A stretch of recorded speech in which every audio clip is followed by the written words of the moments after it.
Are we the last to arrive? I hope we've not kept you waiting. Not at all. Your comrade is feeling better, I trust. Much better, thank you. Harness remedies are certainly potent, in more ways than one. One becomes accustomed to the taste, although I hope you never have cause to do so. Pray, take your ease.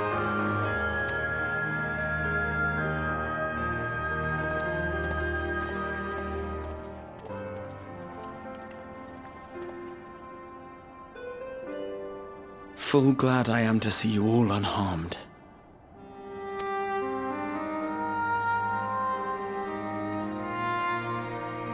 Valiant Scions, for your heroism, you have my boundless gratitude.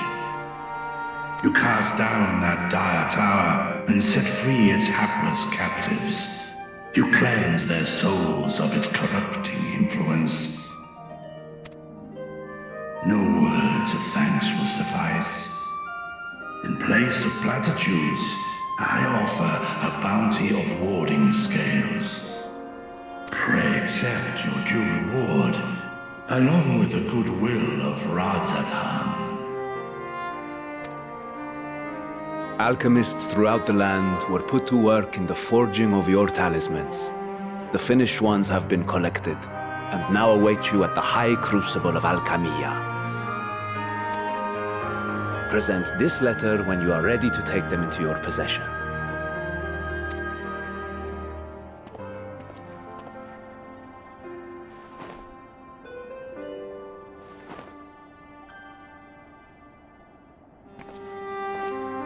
We are humbled by your generosity.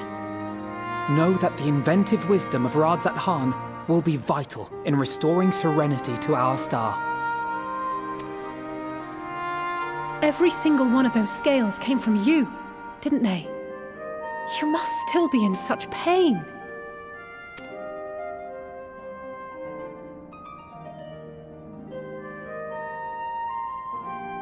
'Tis of no moment, a mere annoyance compared to the dreadful suffering inflicted upon this land and its people.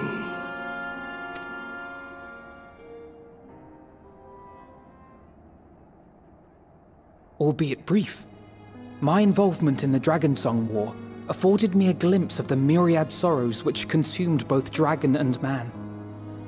Though you were half a world away, such tragedies as befell your kin must have affected you deeply.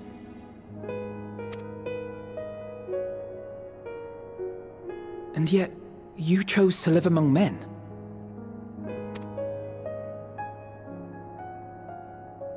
In the age when that conflict first bloomed, my choice had already been made. In some distant place, man slew dragon, and dragon slaughtered man. Yet no hate could I muster for those smiling faces which did look to me for guidance. Not even my brother's righteous rage could rally me to his cause.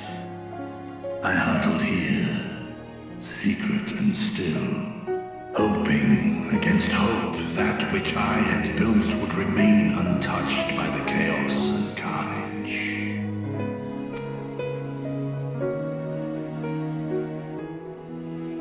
'Twould seem we share the same desire for peace, great Vritra. To that end, I wonder if we might trouble you with another question. The Telophoroi are intent on recreating the final days, an apocalyptic event which we know to predate the sundering of the star. As the longest lived among us, know you aught of this terrible cataclysm?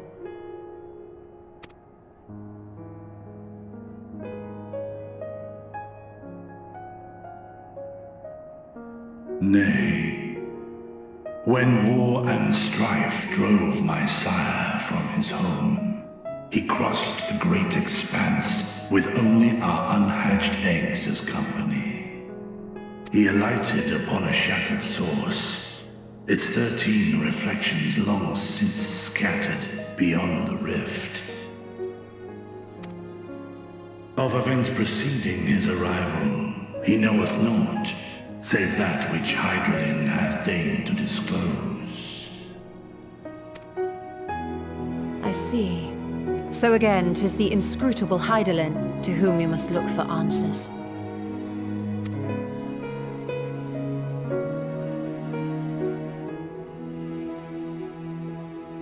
Seek you to divine the will of this star? If so, I have a tale which may afford you some small comfort. 'Tis a story from my youth, many, many years ago. To my sire, I once posed the question, of all the stars in the sky, why didst thou settle upon this one? To which Midgardsormr did reply, 'twas the last bastion of hope.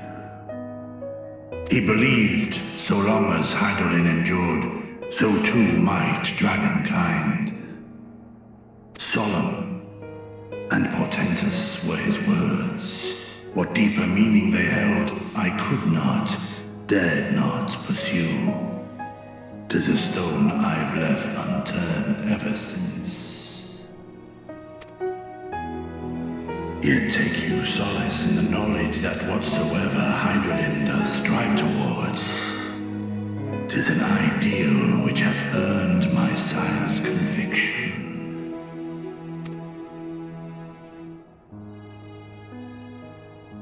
Thank you, Vritra. You've given us warm reassurance in a world gripped by cold uncertainty.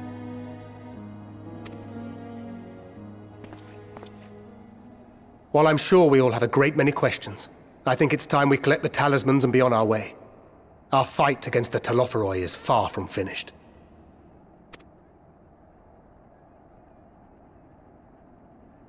We must take our leave, but please do inform us if we can provide any further assistance.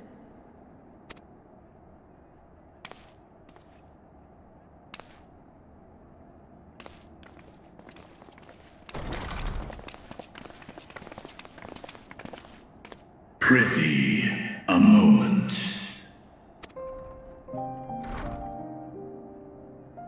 There is one whom my sire hath judged worthy of honor and respect.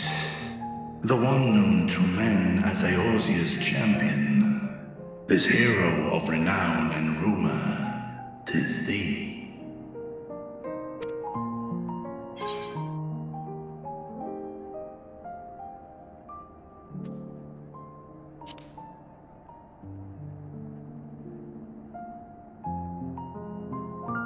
I know of his clash with Omega, and the long slumber which was his price.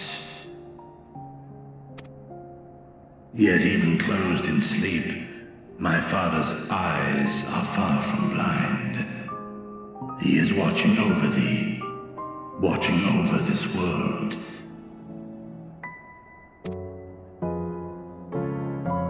'Twas a revelation most pleasing that thou, a child of man, had gained Midgardsormr's trust, but alongside mine elation runneth a rivulet of dread. For upon thy life's reel wind too many threads of fate, power, weal enmeshed with woe. Amidst this tangled knot thou shalt know no rest. 'Tis an endless confluence of forces, a struggle without surcease. More terrible still is the attrition wrought upon thy companions, as they are swept up in the storm of thine existence.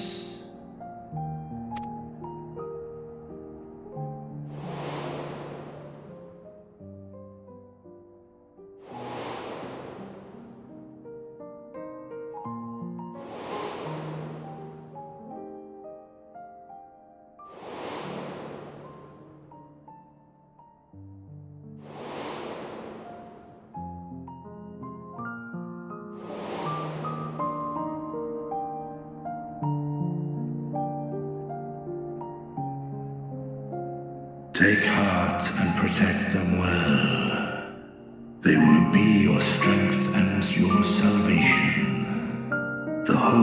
thou wilt need come the end. Even cowering behind my curtain, I know the suffering of the powerful.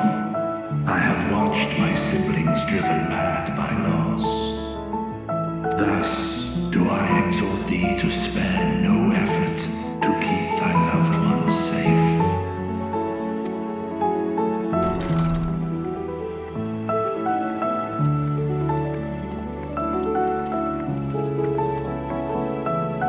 Apologies.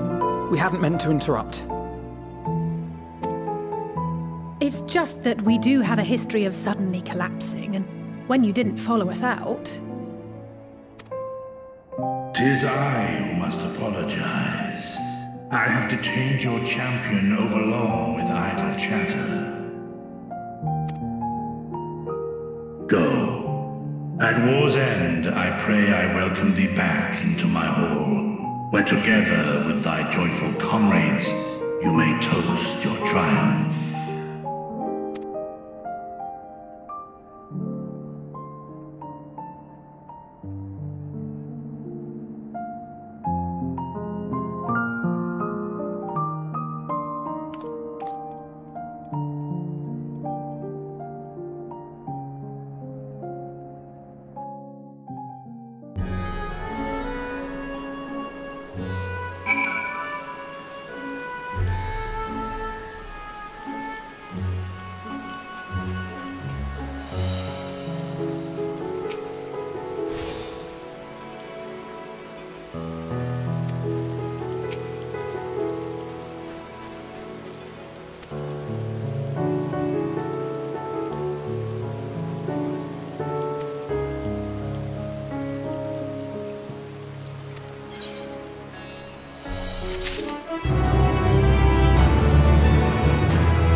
These are the talismans we were promised. Yes, and I made a quick count. There are far more than we could have hoped for. Enough to outfit an entire company of soldiers, in fact. Considering the involved process, that they were able to manufacture so many in such a short span of time is nothing short of a miracle.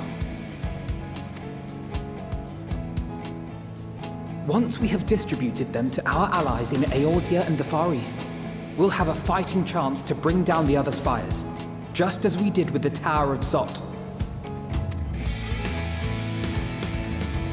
Or we could use them to invade Garlemald proper, and strike directly at the Telophoroid's base of operations.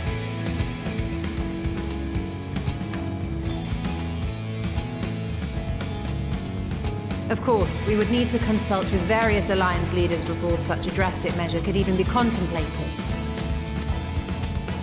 To which end, I could set out forthwith and present the idea to each of our allies in person.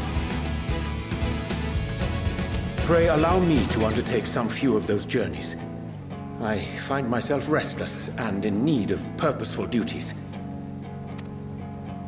I can head eastward. Bosnia and Dalmasca are just a short hop from here. And Doma's shinobi network should come in handy for passing on the word.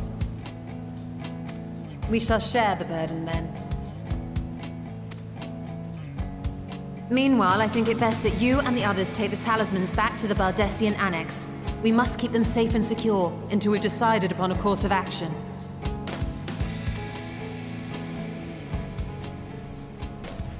Please, I must speak with you.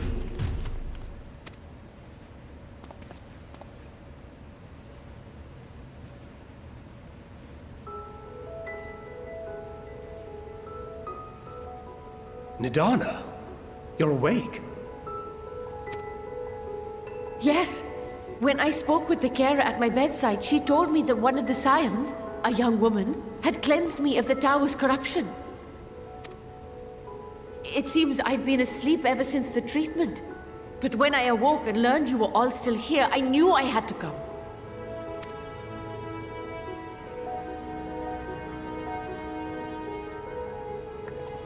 As you said, Nidana was captured only recently. Such a brief exposure is swiftly cured, so I tended to her before we gathered at Megaduta. And I am truly grateful that you did. I cannot thank you enough.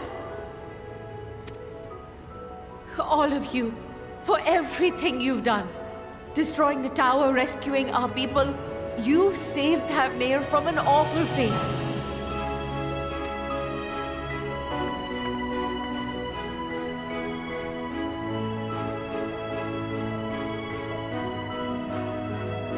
Yet who has truly saved whom?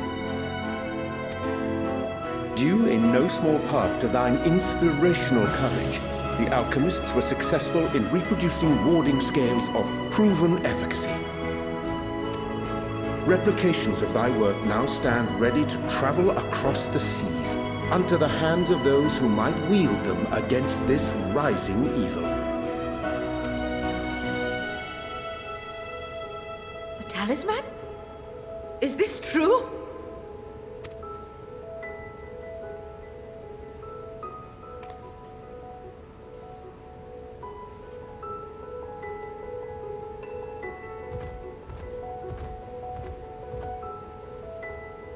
Oh, I was so groggy from sleep. I didn't even think to ask.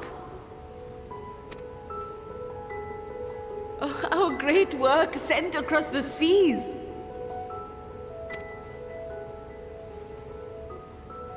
It was worth it. Oh, it was all worth it.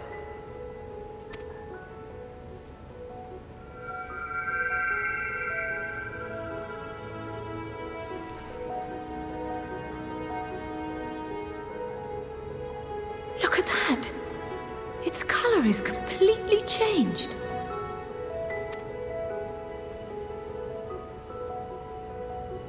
What do you have there?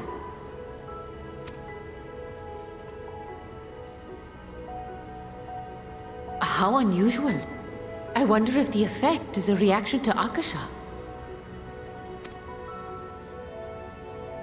I'm afraid I'm not familiar with that term. Akasha?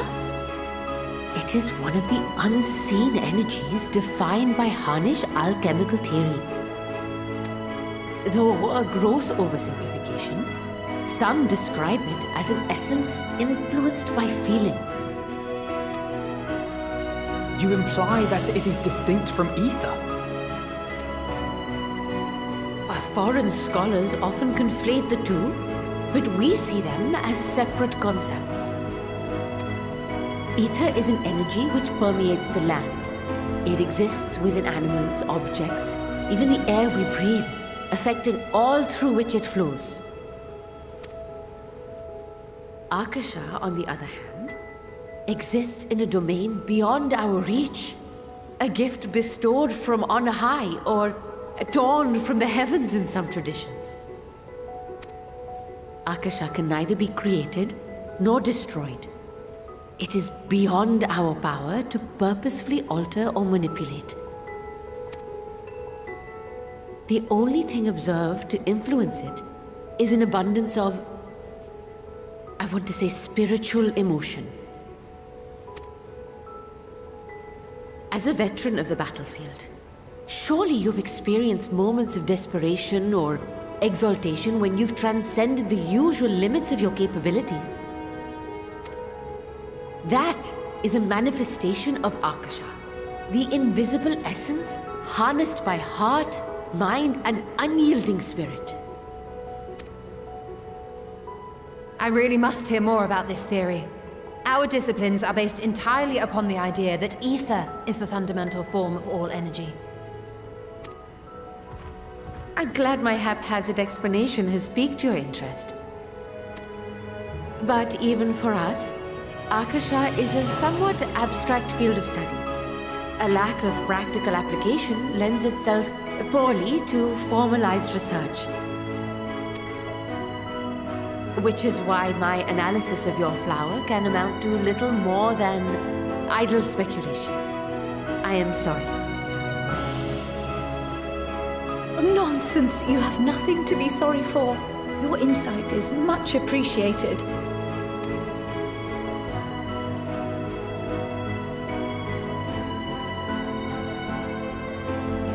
Shall we depart for Sharlayan then? I will see to it that the talismans arrive at the Annex. And we will be in touch once our talks are concluded. I suggest you rest while you can. From here onward, sleep is bound to be in short supply.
Take heart and protect them well.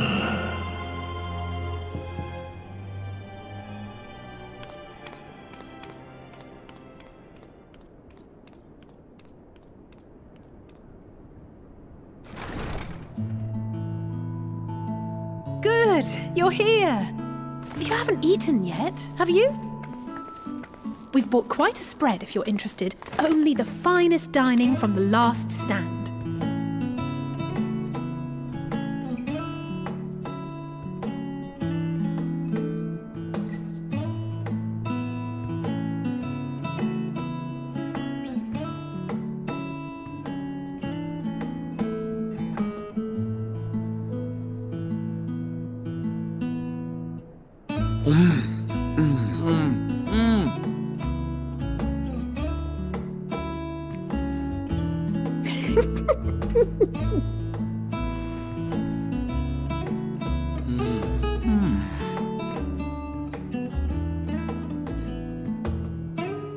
Lest you wonder, we invited Estinian as well.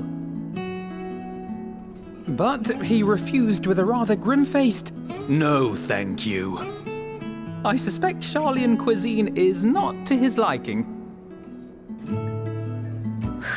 Oh, I don't know about that.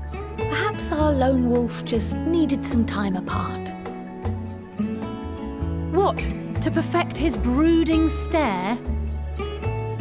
Next time, I'll drag him out by the ear, sit him down in front of a Sharlayan feast, and see that he eats every last bite. An excellent idea. Of all people, warriors must take proper meals and rest if they are to maintain a healthy constitution. Poor Estinian, beset on all sides.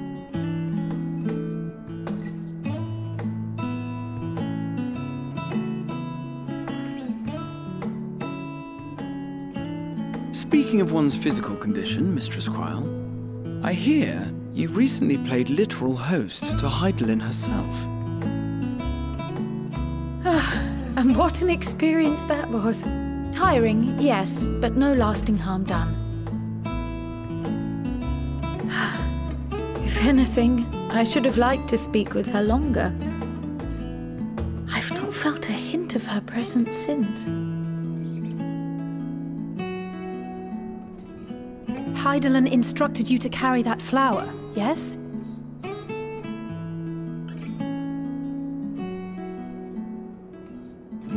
Twill be your guide, test and proof of your conviction. And then something about seeking joy in darkness, was it? Come to think of it, isn't that what happened with Nidana back in Radzat-Han? The flower did seem to radiate a joyful glow, as if reflecting the elation we all felt, the relief of a people with renewed hope. Indeed, and in turn I felt buoyed by that radiance. 'Twas akin to spotting a beacon and knowing we were on the right path. I know we've not yet triumphed over the Telophoroi, or learned the full breadth of the Forum's plans. But even within the midst of our struggles, we find small moments of joy to sustain us. Rare and hard-won perhaps, but it is this pursuit of happiness that gives us the strength to carry on day after day.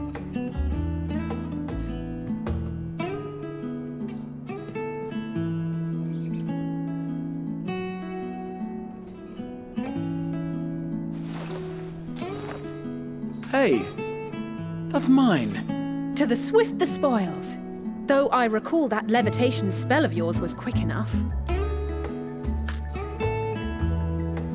Only barely. And even at my best, I'm still too slow to wield it effectively in battle.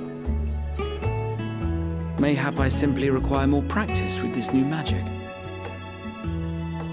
You unearthed it from the depths of Numenon, I presume? Aye, and from a veritable mountain of arcane tomes at that. 'Twas necessary to facilitate my solitary explorations. To put it simply, you used it to sneak around the Forbidden Archives. Yes. Well, after a fashion.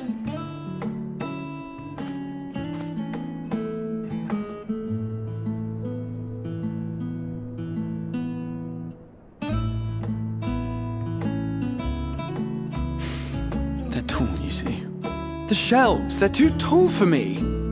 And I could hardly move the library's platforms without attracting attention now, could I? Oh.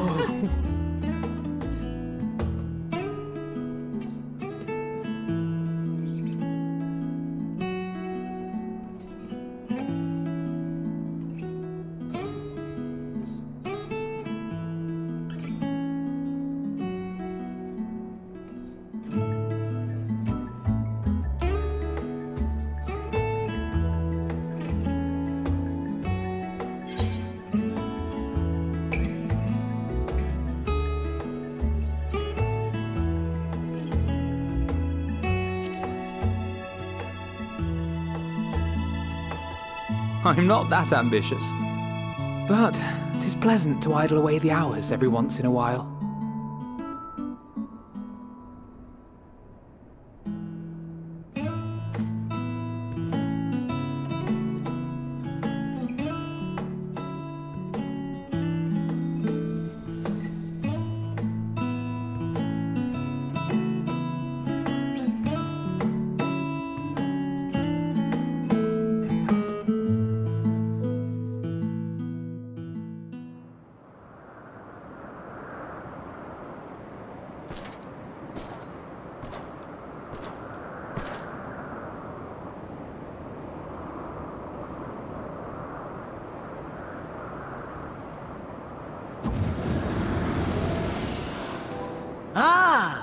Enjoying the bracing cold, I see.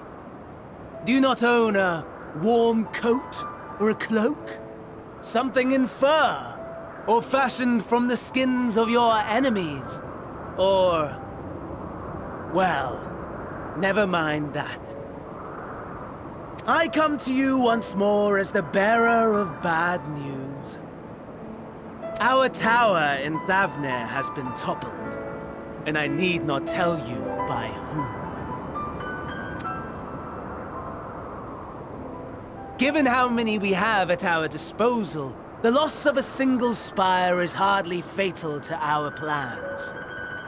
It does, however, slow the rate at which we siphon ether. If they continue to preoccupy themselves with the towers, then all will be well. But should our foe prove bold enough to strike at us here, then the timing becomes questionable.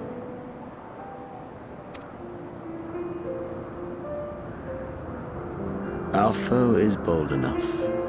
Of that, I can assure you.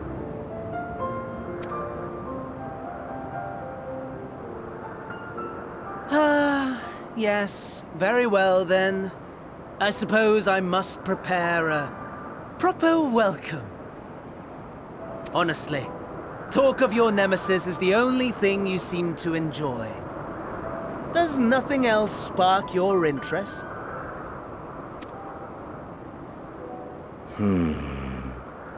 No.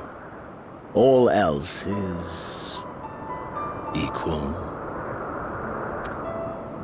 Equally tedious.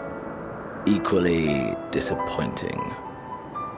The world is a tepid bog into which we sink, too weak to thrash as the mud clings to our eyes and fills our throats till we blissfully choke. But then came the light, blinding and pure and hot, so very hot, enough to set my soul aflame. I basked in the afterglow until the void yawned once more. And then I knew the muck would never claim me again. There was naught for me ahead, so I drew the curtain on all that had come before.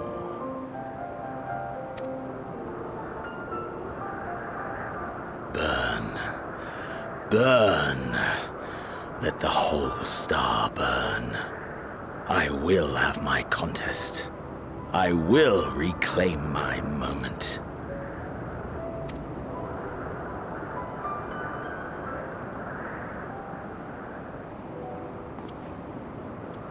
How wonderful that the emptiness of death has not dissuaded you from committing your life to its pursuit once more. I don't know whether to envy you or pity you.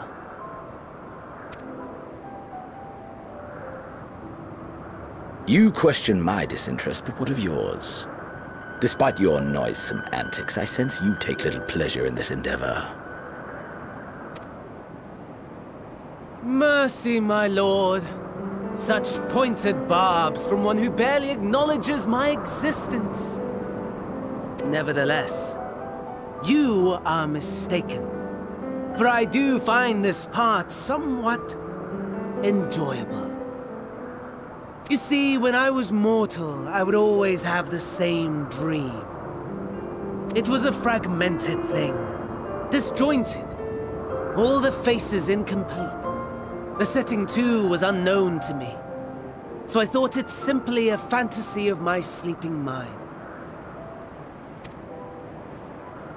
Until one day, I realized it was showing me the truth. Much as your dream of the final days enlightened you.